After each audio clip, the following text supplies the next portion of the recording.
Good afternoon, everyone. About an hour ago, two American citizens held by Hamas since October 7th were released.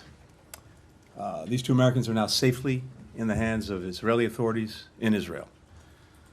We expect a team from the U.S. Embassy to see them very shortly. Over the coming hours, they'll receive any support and assistance they need, and of course, we're very anxious to be able to reunite them with their loved ones. We welcome their release. We share in the relief that their families, friends, and loved ones are feeling. But there are still 10 additional Americans who remain unaccounted for in this conflict.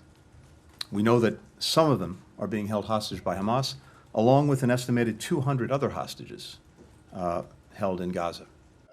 You said you couldn't talk about specific details, but I'm wondering, you did think...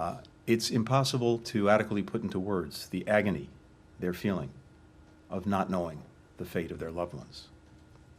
Worrying relentlessly about them, for their safety, for their security, for their well-being. No family anywhere should have to experience this torture.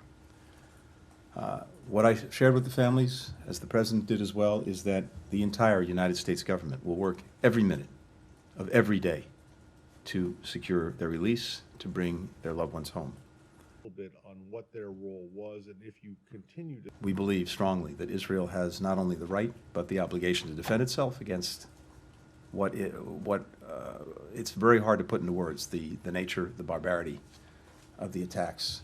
And they really do have the obligation to defend themselves against it, to do whatever they can to try to make sure that this doesn't happen again. But we've been very clear as well that the way Israel does this matters, and in particular, it's important that operations be conducted in accordance with international law, humanitarian law, the law of war, as applicable, and that everything be done to minimize the loss of civilian life. And we continue to focus on that. Just as we're also focusing on getting assistance in to people in Gaza who need it. Avoid a wider war? It's very simple. Hostages should be released immediately and unconditionally. That's been our position from day one. It remains our position.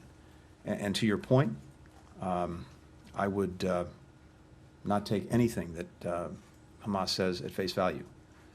I'm not sure anyone in this room would take at face value or report something that ISIS had said. Same applies to Hamas. Our position is clear. Every hostage needs to be released, and needs to be released now. Has issued a statement through Abu Abaida. What's abundantly clear is the vast majority of countries, the vast majority of people want the same thing. They want a region where countries are working together, where relations are normalized, where there's greater integration, where people are working together, studying together, traveling, doing business. The overwhelming majority of people want that. And we want to see as well the rights and aspirations of the Palestinian people fulfilled in the context of that kind of region. And that's one vision, and it remains very much alive in every conversation that I had. The alternative is equally clear, and it's very stark. Have you seen any proof of life on them? And then on Getting assistance moving was among my top priorities, and we worked very hard with the government of Israel, the government of Egypt, to do just that. And we secured an understanding that we would develop a plan to move assistance. That understanding was cemented by President Biden when he was in Israel, and also speaking to President al-Sisi of Egypt. In the time since, we've been working relentlessly with Ambassador David Satterfield on the ground, working with the United Nations, with Egypt, with Israel, to put that into motion. And my expectation is that you'll see that moving soon.